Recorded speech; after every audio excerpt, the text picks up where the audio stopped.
Welcome to the Business Growth Spotlight, where we shine the light and talk with business leaders from all over the world who are here sharing their expertise and wisdom so we can all grow together.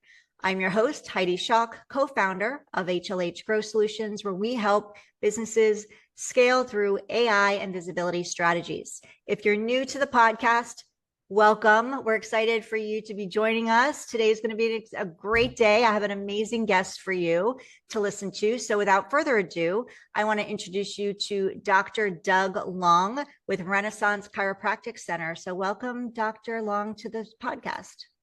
Thank you, Heidi. I appreciate it. I'm excited for you to be here, and thank you for being yes to this conversation. Dr. Long, can you share with us a little bit about yourself, about your practice, and your role within it? Yeah, of course. Well, this is my 33rd year in practice as a chiropractor, and I come from a long line of chiropractors. We actually have 15 chiropractors in my family. Wow. My wife is a chiropractor, and I have a daughter and a son-in-law. And then my dad and uncle started our current practice that we're in right now. They retired many years ago, and unfortunately, my uncle has passed. But my brother and I right now are the co-owners of Renaissance Chiropractic Center. And we have a large 6,500 square foot building, and we have 3 associate doctors that work with us. We have 3 massage therapists. In addition to chiropractic care, we offer different services such as massage therapy, non-surgical spinal decompression therapy, and high-intensity red light laser therapy to assist our patients in the healing process. And we've really grown over the past several years, and there's been several challenges, of course, with COVID that created some challenges as well. But the growth that we've had in our office, just from an internal standpoint over the past 4 or 5 years, with the addition of a business coach, has been really a game changer for us in helping us to create a culture in our office that helps us to serve our patients at the highest level. Wow. So 33 years. Congratulations on that. Thank you. And 15 chiropractors in your family. That's incredible. It sounds like it's in the blood. Yeah. Yes. I have 2 sisters also practicing up in Seattle. So, and then it just kind of goes outward from there. My wife has a few chiropractors in her family, and some cousins we have as well. That's amazing. So what would you say, and maybe you can talk since you've taken it over, since you and your brother have taken over the practice. What are some of the big challenges? We'll start there. What are the biggest challenges you've seen in growing your practice, or since you've taken it over, that you've had? Well, I think the biggest thing is when we took it over is learning how to run a business. We spent probably the first 6 months to a year trying to figure things out with constant meetings and trying to get into how you are treating employees, how you are dealing with different situations that come up. Expenses, of course, have been a big thing. And over the year, probably the biggest challenges are working with insurance companies. That's been a very tough process because their reimbursement for what we do has gone down over the years and not up. And so that has actually forced us to get out of some of the insurance companies that we used to be contracted with and move more towards a cash-based practice, which has actually been very good for us. And it's good for our patients because we're able to provide the type of care that we want to provide without feeling like we're being dictated to by the insurance companies. So always working with insurance is a challenge. And then having as many employees as we do, there's a lot of moving parts, and there's always a challenge with that and trying to keep everybody happy, but creating a culture that we have and incorporating our team's feedback into our vision, our mission, our core values, and everything that we do right now as far as our hiring processes involve hiring people to fit into our culture. So our business coach has a saying, it says you hire for culture and train for skill. And that's what we've done. And it has really helped us to treat our patients the way that we want them to be treated and the way that they should be treated. I love that culture is a really top piece, an important piece inside of your business and your practice, because it's like a mirror, right? Business is like a mirror, and it starts from within. So the people that you want to attract to your practice, your patients, it starts from within. Also that keeping of your patients, right? It's easier, especially in business, whether you're dealing with customers, clients, or patients, it's cheaper, quote unquote, to keep them than it is to keep constantly looking for new ones. And, you know, you want the patient to have the best experience possible. So I love that culture is such an important piece for you. So can you talk to us about what are some of the non-negotiables in your clinic culture? Well, we basically are a no drama office. You know, we want to get rid of the drama and the cliques that can happen between different employees. And we have realized that many times people are they're too quick to hire and they're too late to fire. And there's been times where we've had people in our culture that have been a negative and a cancer to the culture, and it creates problems throughout the office. And just realizing that regardless of what their skill level is and how valued they may be in from that standpoint, that when they impact the culture in a negative way, that it's just hurting the practice and it's hurting the other employees. And many times it also forces other team members to leave because they don't want to be in around that particular person or that culture. So that has been a really important part for us. And we've had situations where we've had employees that we've held on to too long, and now we're realizing that we just can't do that. And there's times where we feel like we've hired out of desperation because we really needed somebody and didn't get the right person in the culture, and that relationship didn't last very long. So let's talk about that, because a lot of people may be in that feeling in that position where they need to hire. You know, we're going to have turnover. There's never 0% turnover in any type of business. So what would you say if somebody's feeling desperation right now and they're listening to you? What are some of the things that one thing they can do to make sure that they're not hiring out of desperation and leading with the type of culture that they want somebody to make sure that they fit into? Right. Well, our core values basically lead us in our interview process. And we try to ask questions during the interview that relate to what those core values would be. And if somebody is not fitting into those areas, then it's not going to be a good fit. And we also make sure that if we have somebody that we're interested in the position, that we have them come out and just be around our team at the front for a period of time so they can actually see how the practice operates and how we interact with our patients. And I think when our team communicates or interacts with them, they get a feel for what this person is all about. And we usually have a multi-step interview process. Our office manager usually will do the first round of interviews, and if she feels that this person fits into those categories of our core values and our culture, then my brother and I will sit down and do the interview. And it's just really important, as desperate as sometimes you can be to hire somebody, that if you hire the wrong person and you spend all the time that's necessary to train that person, and then in a couple months it flames out, you've just wasted a lot of resources, you've wasted a lot of energy, and it's counterproductive to what you're really looking for. So have you seen any early warning signs when it comes to culture breakdown? I think it's when you get people who are negative, who bring gossip into the office, bring their baggage into the office. We tell everybody, put your game face on when you come to the office, basically meaning that we all have problems in our personal lives. Once you come to the door, you need to check those problems at the door and really focus on why you're there today, and do the best you can to try and hide some of the troubles that you're having. Of course, it can be challenging.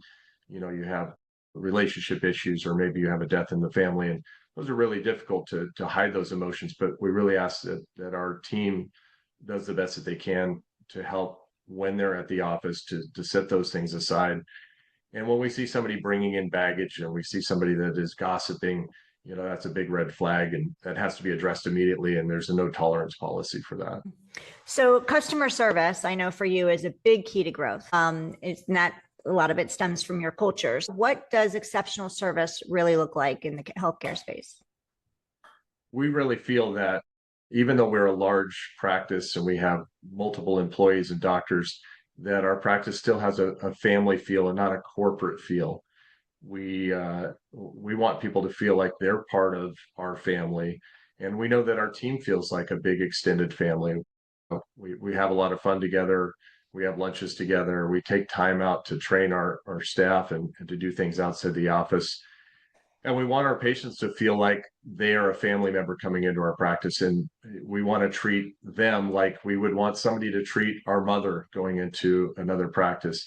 And there's many times where we hear stories about people going into other healthcare facilities where it's cold, nobody greets them, nobody's smiling. They have significant wait times when they're there. And for us, we want to go above and beyond that. We want to value people's time because we do see people on multiple occasions, and so we know that their time is valuable, and we want to respect that. We really just try and give them an experience that's above and beyond. And fortunately, we do get a lot of great feedback. We get a lot of 5-star reviews from our patients, not only about the doctors but about how they're greeted and how the team really approaches our customer service with them. And to us, that's something that we harp on is customer service. We want people to have that Michelin star experience when they come into our practice.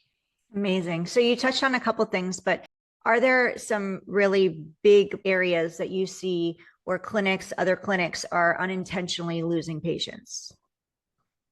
I think for us, many times we want to make sure that if there's something that is where the patient doesn't feel like they got the experience that they were looking for, that we step in and we make that experience. We do what we need to do to make it right, whether that's no charging their next appointment. So it's the doctor calling them on the phone and getting involved and not just letting somebody else in our team handle that, to where we want that person to know that if they have an experience that's not up to par, that we want to do everything we can to make that experience right. And many times it can be that they love the doctors, but somebody didn't handle their insurance or their billing correctly, or maybe they felt like somebody didn't greet them properly on the phone or handle their phone conversation correctly. And so we will step in and again try and make that experience better for them and not let them go down the street somewhere else when we know that we can turn this around and do a 180 and bring this person in and create a more positive experience for them. Is word of mouth a driver in your growth?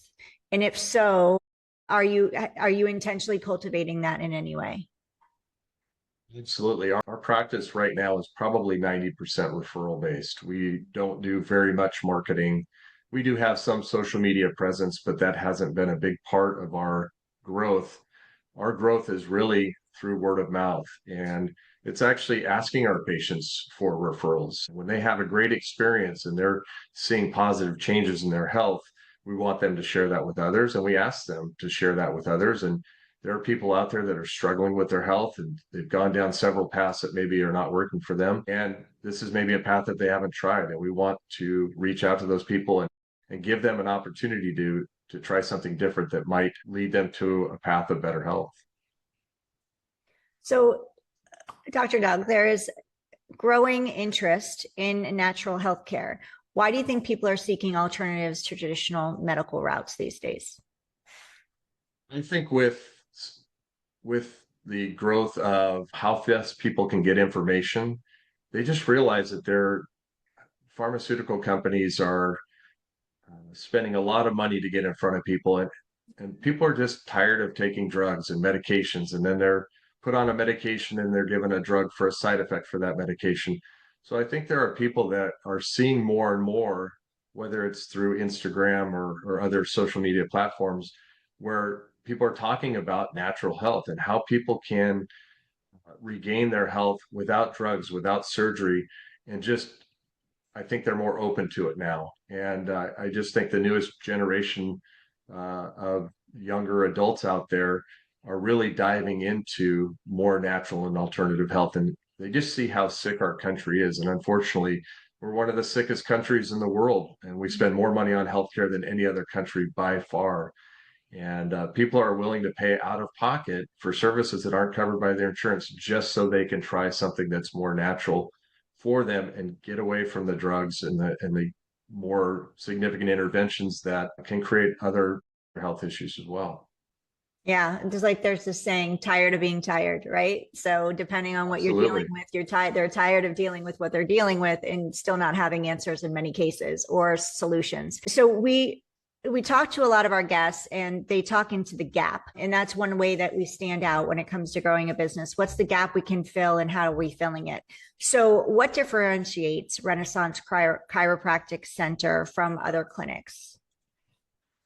I think that again, our customer service, the culture that we have, and I think just our presence, we many times see a lot of other offices that are tired. You walk in, their carpet is faded, the paint is chipped, there are you know furniture that's been there for 20 years that hasn't been updated.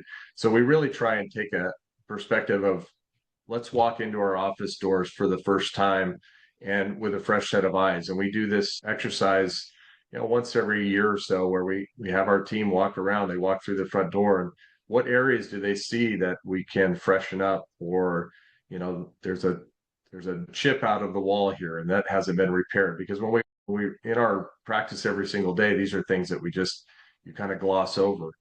But having that and just making it fresh, and people, they walk in and they see, wow, this is a place that I want to be. And they're greeted when they walk in by our staff. They're greeted both visually and verbally, welcome to our practice. And they don't just come in and trying to look for somebody that is going to pay attention to them. So we really do everything that we can to create a wonderful experience for them, a warm environment, a healing environment. And I just think there's many practices out there that really just don't pay attention to that. And for us, I think that's a big part of us generating those referrals. We have multiple generations of patients that have been coming us to our practice for over 40, 50 years, which is great. They were patients of my dad's or patients of my uncles that are still receiving treatment. And now their kids and their grandkids are receiving treatment in our office. And creating that experience creates lifetime patients So it's a family business all around. all around. Patient and practitioners. That's great. Amazing. I Right. love it. So let's talk a little bit about what you've seen, what you've gone through, and any changes that you would make. So first question, what drove your growth? Because you're trained, right? You're trained in your field, you're trained to serve patients and to heal them. You're not trained to run businesses. That doesn't happen in school. And you had said yourself when you first started your first year that was a big key thing that you and your brother needed to learn was, okay, now how do we run this as a business?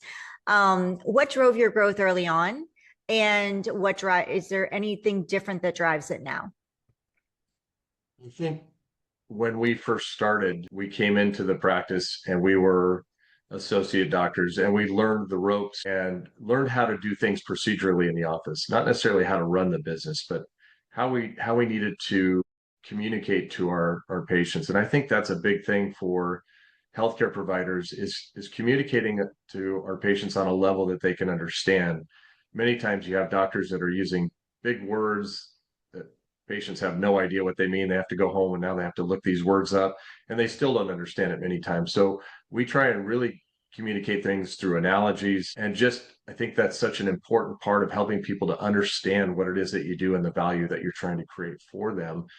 And I think that many doctors, they come out of school and they just feel like they're going to open their door and put a shingle out and patients are going to come in, and that just isn't the case. And I think it's really important for either new doctors to go in with somebody who is going to mentor them, teach them the ropes, or have a coach that's going to help them through that process instead of trying to reinvent the wheel.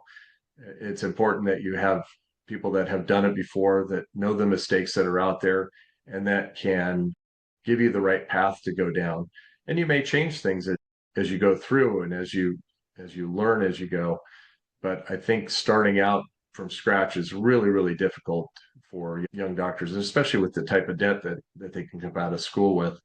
And so for us, it was a big learning curve. And again, 28 years into practice, we hired our first business coach. We had a coach before that taught us the chiropractic part of being a doctor and communicating, but then really learning how to run a business, create a culture in our office, define our vision, our mission, our core values.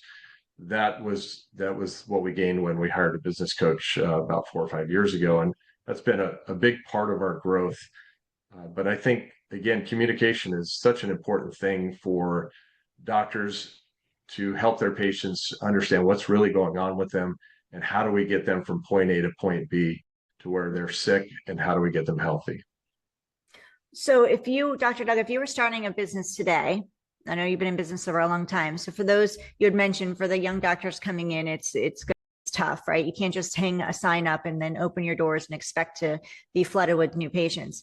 So if you were starting a clinic today in 2026, what would you do differently based on what you did before, if there's anything? Sure. I had the fortunate circumstances to come into a family practice where my dad and uncle were already there, and they actually made us work harder. When we came in, we were working 5.5 days a week, and then we were doing things on the weekends. We were out doing health fairs, and we were out, meeting people. We were in our community, and that's the way that we really created our patient base. And so, for a young doctor coming out, you really have to put the time in.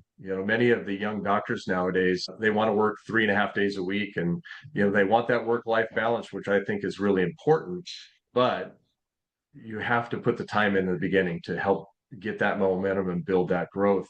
And I think it really is getting out into your community. One of my good friends, who's a chiropractor in North Carolina, when he graduated, he and his wife found a small town, and they spent the first 6 weeks before they even opened their doors going door to door and handing out flyers and meeting people. And that was a great way for them to really get into their community and build their practice. And I think that's really important for young people to do.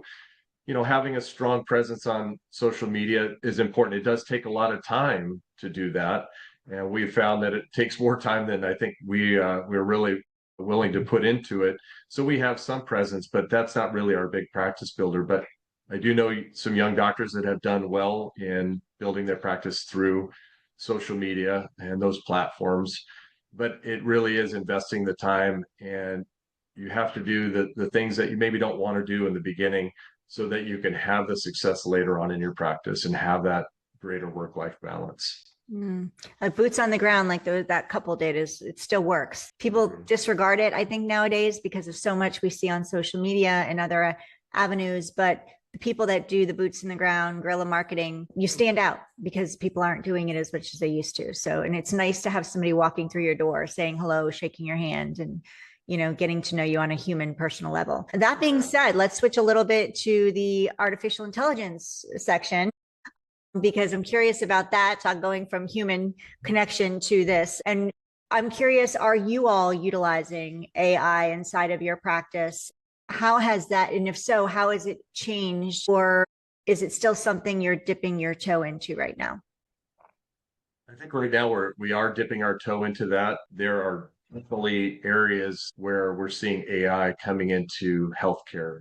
Many times it's with note taking, which can be cumbersome, and sadly, there's times where I can't even read my own handwriting. So I think having somebody being able to transcribe and type things out and having AI do that, I think is really a benefit. We've looked at when we're after hours and actually having an AI bot answering the phone, making appointments. That is something that we are looking into as well. I have a colleague of mine that has actually created a training program, an AI training program, where doctors are communicating results and how they communicate with patients, and they get feedback based upon their interaction with an AI bot. And he's just launching that now, and he's showed us how it's worked on a few occasions as he was rolling it out. And it seems very valuable, especially again for the young doctors that are new in practice and need to learn how to communicate and get that type of feedback. And there's other areas that I see AI coming into healthcare. I know even from a standpoint of diagnostics, that AI is shown to be very effective in finding things on x-rays or MRIs that really are not seen by the naked eye, or difficult to see. So that is a big part of it. And certainly research for us, we're constantly on the edge of looking at research and studies, and AI has really been able to help just bring that all together very quickly, and scanning out thousands and thousands of research articles and then summarizing it for us, which has been a game changer. Even creating newsletters and other things that we want to help our patients to understand different aspects of what we do, and different aspects of nutrition and health. Using AI for that has been very effective as well. But again, I really believe we're just dipping our toe in right now. There's certainly a lot more down the road that I can I think could be very effective in helping doctors, also reducing costs. I think that's important as well. Yeah, there's a lot of fear reducing. There's a lot of fear, I think, out there with people. They're like, oh, AI is going to take our jobs. But at the end of the day, if we can utilize it in a way that helps, supports both, especially in the medical field, because I've talked with practitioners on this podcast, just as yourself, and I've heard that healthcare tends to be the slowest industry to bring in this type, depending on what you're using it for. Like you mentioned, x-rays, MRIs, and yeah, I've heard people, they're using it for that too, which is great, but it's being used to help elevate those urgent issues, which is fantastic, because in the previous days, patients would sit and wait. Meanwhile, they have a serious issue that needs to be seen now.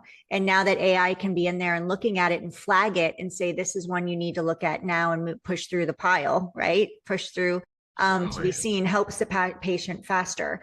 And I've also heard about the note takers, and that by the time the consult is over, the notes are already in the file, which is great for doctors, because you were spending so much time at the end of the day, right? Just transcribing or trying to transcribe, as you said, and doctors are not known for their handwriting. Well, and it's nice too, where you can sit down with a patient and just have a discussion and don't feel like you have your head down on a clipboard writing, where you're really being able to pay attention and you want to hear the patient. I think that's one of the biggest complaints that we get from patients that are outside of different types of healthcare, where they just don't feel like they're being heard. The doctors are on a very specific time crunch, and in the medical field, they're dictated to, you need to see this many patients in this period of time.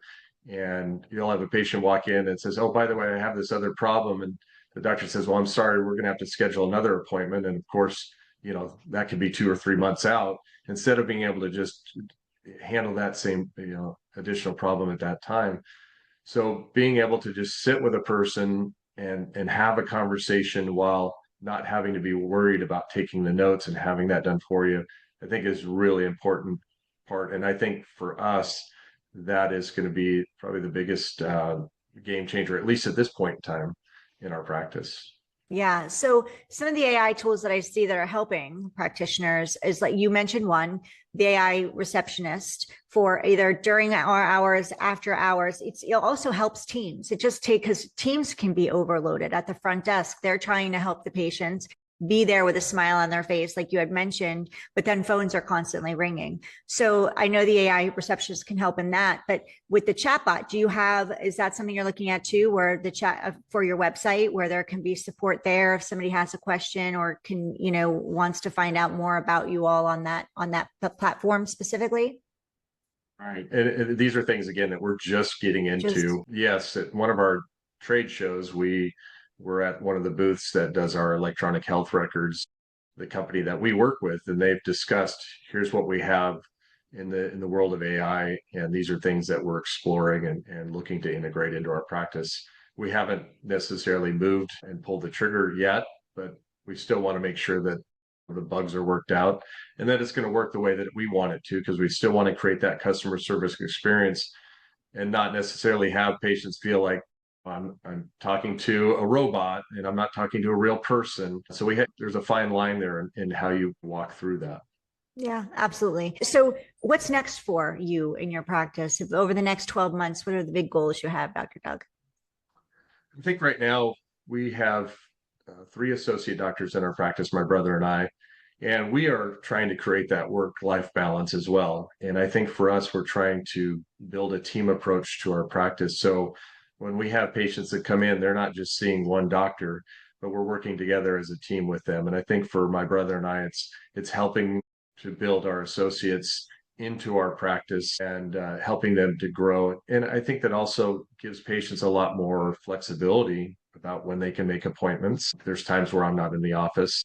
And so having the availability for them to see another doctor has been very beneficial for them. And again, time is valuable. And there's many, many times where patients just they're trying to fit what they need to into their schedule.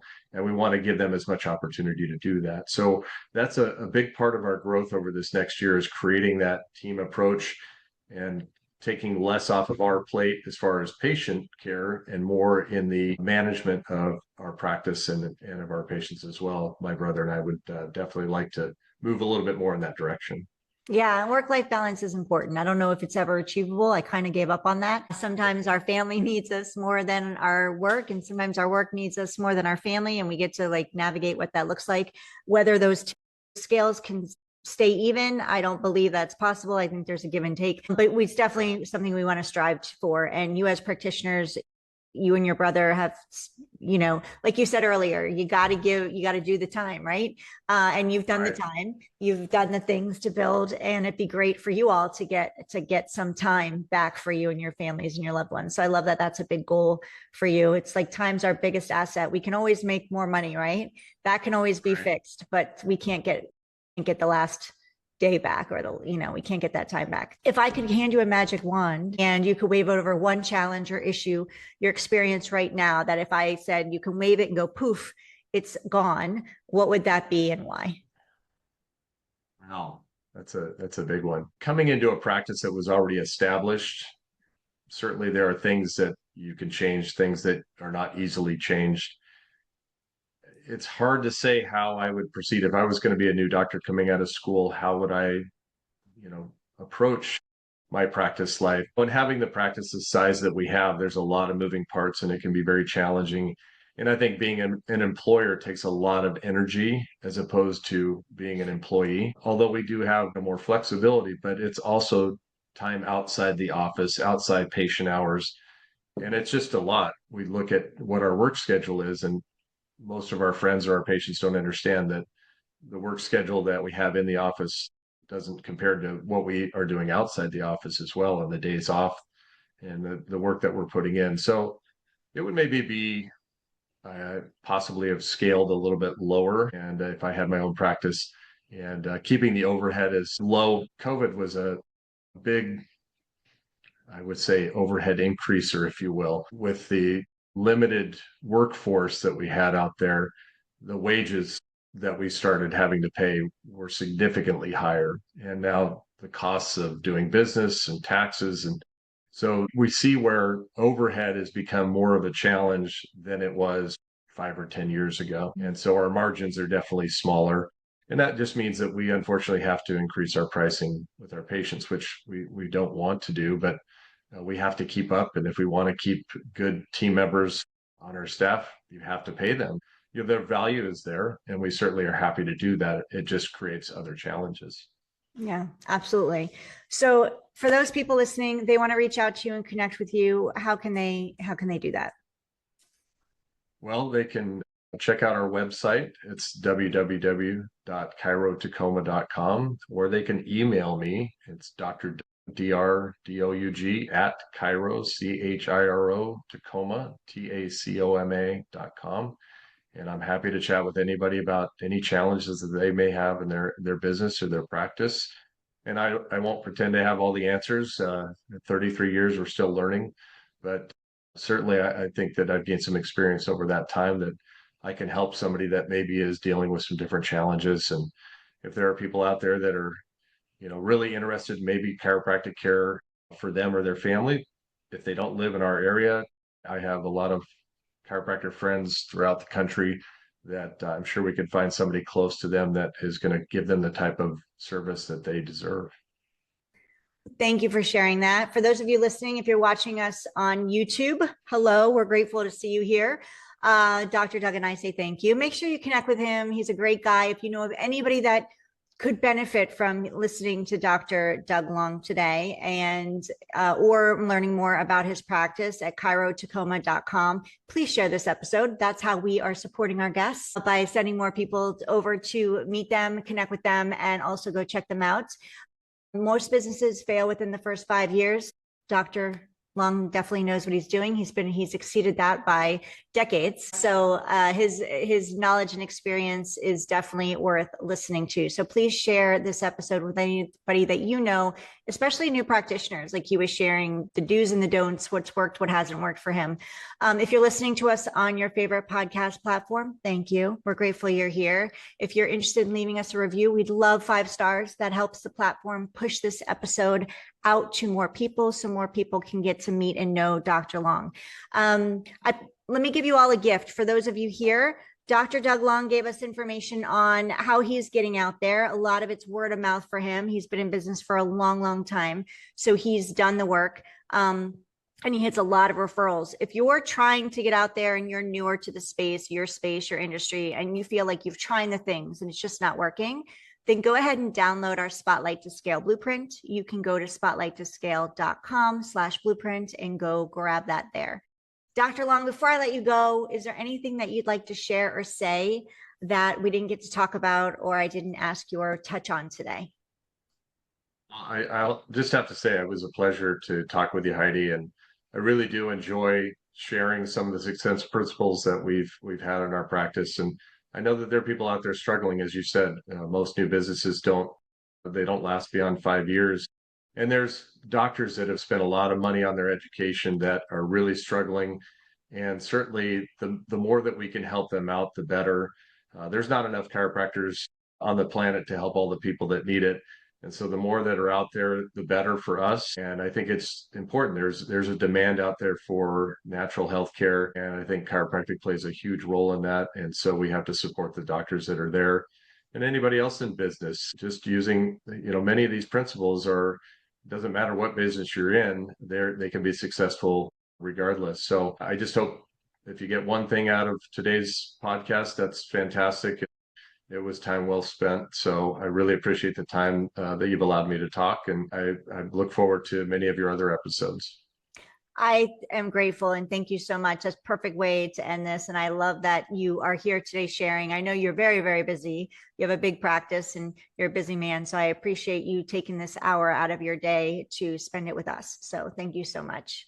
Thank you all for listening. Heidi. Please go connect with Dr. Doug Long. He's amazing, as you heard, and he's willing to share tips and tricks on what's worked for him and the growth of his business. So feel free, please connect with him because he's just a fantastic person to get to know. And his whole family's been doing this for a long, long time. So no better person to talk with than Dr. Doug Long.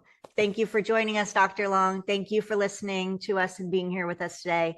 And I look forward to seeing you on the next episode of the Business Growth Spotlights.